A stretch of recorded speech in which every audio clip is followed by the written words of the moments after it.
दोस्तों क्या बाबर आजम का कंपैरिजन विराट कोहली के साथ बनता भी है या फिर हम जबरदस्ती बाबर आजम का कंपैरिजन विराट कोहली के साथ कर रहे हैं? क्योंकि अगर अभी के टाइम में देखा जाए तो बाबर आजम 29 साल के हैं और ये कोई भी क्रिकेटर के लिए पीक समय होता है। वहीं विराट कोहली का अगर एज देखा जाए तो वो ऑलमोस्ट अब 36 साल के हो चुके हैं और ये क्रिकेटर के लिए सबसे टफ मोमेंट होता है या यूं कहे तो टफ एज होता है जहां पे उनसे परफॉर्मेंस बेहद ही कम देखने को मिलते हैं। तो अगर इन दोनों का कंपैरिजन अगर अभी के समय में किया जाए तो ऑलमोस्ट बराबर है। मतलब परफॉर्मेंस वाइज अगर देखा जाए तो विराट कोहली जो काम 36 के एज में कर रहे हैं वही काम बाबर आजम 29 के एज में कर रहे हैं। तो क्या इन दोनों का कंपैरिजन रियलिटी में बनता भी है? क्योंकि अगर हम कंपैरिजन करें विराट कोहली की प्राइम टाइम की तो उन्होंने जिस गेंदबाजों का सामना करा है और जिस गेंदबाजों को उन्होंने धुना है, अगर उनका आप नाम सुन ले तो आपके पसीने छूट जाएंगे।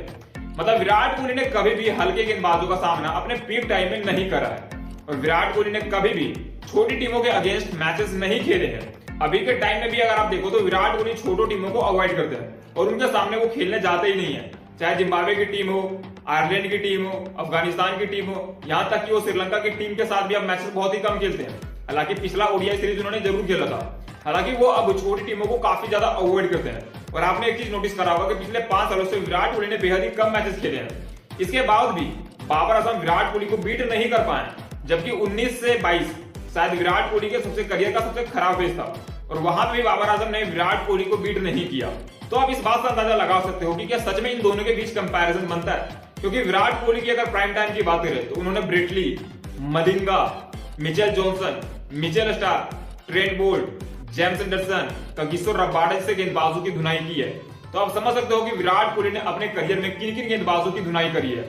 अगर आप इनके स्टैट्स भी देख लें जो विराट कोहली के अगेंस्ट बॉलिंग कराया तो आपको हर एक के खिलाफ विराट कोहली का एवरेज ऑलमोस्ट या फिर कहे तो एटलीस्ट 45 से ऊपर तो देखने को मिलेगा ही, चाहे वो कोई भी गेंदबाज हो दुनिया का। विराट कोहली ने 45 से ऊपर के एवरेज से सभी गेंदबाजों के अगेंस्ट रन बनाए हैं। लेकिन वहीं अगर बाबर आजम का स्टैट्स हम देख लेते हैं, अगर ओडीआई को साइड कर दे तो बाबर आजम टेस्ट में और टी20 में तो विराट कोहली के आसपास भी नहीं है। मतलब विराट कोहली जहां 50-55 की एवरेज से टेस्ट में रन बनाते थे, वहीं बाबर आजम के नाम अभी के टाइम में 44 का एवरेज है टेस्ट में। तो किस बेसिस पे हम बाबर आजम का कंपैरिजन विराट कोहली के साथ कर रहे हैं? या फिर अगर टी20 का फॉर्मेट देख लें तो विराट कोहली ने 52-53 से कभी भी अपना एवरेज को नीचे आने ही नहीं दिया।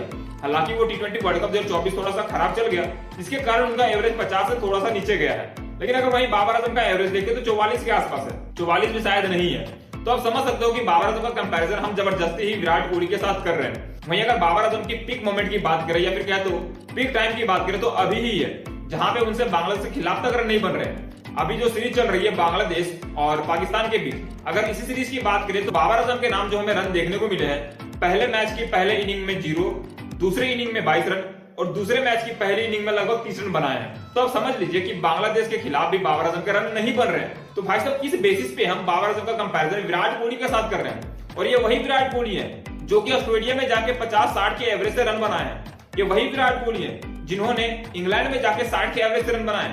ये वही विराट कोहली है जो कि साउथ अफ्रीका के अगेंस्ट जाके 50 के एवरेज से रन बनाए और इनका कंपैरिजन बाबर आजम के साथ हो रहा है। भाई साहब अगर मैं आपसे कहूं ना कि बाबर आजम के 7 पीढ़ियां भी आकर मिल जाए ना तो भी वो विराट कोहली को कम्पीट नहीं कर सकते हैं, तो गलत नहीं होगा। क्योंकि अगर हम विराट कोहली की जवानी की बातें करने लगे तो बाबर आजम तो भाई साहब पानी भरते हुए नजर आएंगे। मतलब दूर दूर तक भी कहीं नजर नहीं आएंगे कि बाबर आजम भी इस कैटेगरी में है जहां पे उनका कंपैरिजन विराट कोहली के साथ हो रहा है। मतलब विराट कोहली के कंपटीटर तो स्टीव स्मिथ नहीं बन सके, जो रूट नहीं बन सके, केन विलियमसन नहीं बन सके, तो भाई साहब ये बाबर आजम किस खेत की मूड़ी है यार। मतलब इनसे तो रन नहीं बन रहे, वो भी अपने ही देश में, जहां पे ना तो इनकी कप्तानी में हमें वो जलवा देखने को मिल रहा है, ना ही इनके परफॉर्मेंस में हमें वो धार नजर आ रही है कि वो विराट कोहली से कंपीट कर सके। और विराट कोहली का अगर टेस्ट करियर की बात कर ले तो भाई साहब इन्होंने सेना कंट्रीज में जाकर टेस्ट मैच जीते हैं और इनसे इनके घर में ही मैच नहीं जीते जा रहे, फिर भी ये खुद का कंपैरिजन विराट कोहली के साथ करवा लेते हैं। अब हालांकि इनके फैंस भी कुछ बाबर आजम जैसे ही है जो कि हमेशा ही विराट कोहली के साथ इनका कंपैरिजन करते रहते हैं। वहीं अगर स्टैट्स मिला लिया जाए तो इन दोनों में जमीन और आसमान का फर्क है, फिर भी पता नहीं क्यों इन दोनों का कंपैरिजन अक्सर किया जाता है। दोस्तों अगर आपको भी लगता है कि बाबर आजम विराट कोहली का कंपैरिजन अगले 7 जन्मों तक भी नहीं कर पाएंगे तो इस वीडियो को लाइक और चैनल को सब्सक्राइब जरूर कीजिएगा। मिलते हैं नेक्स्ट वीडियो में, तब तक के लिए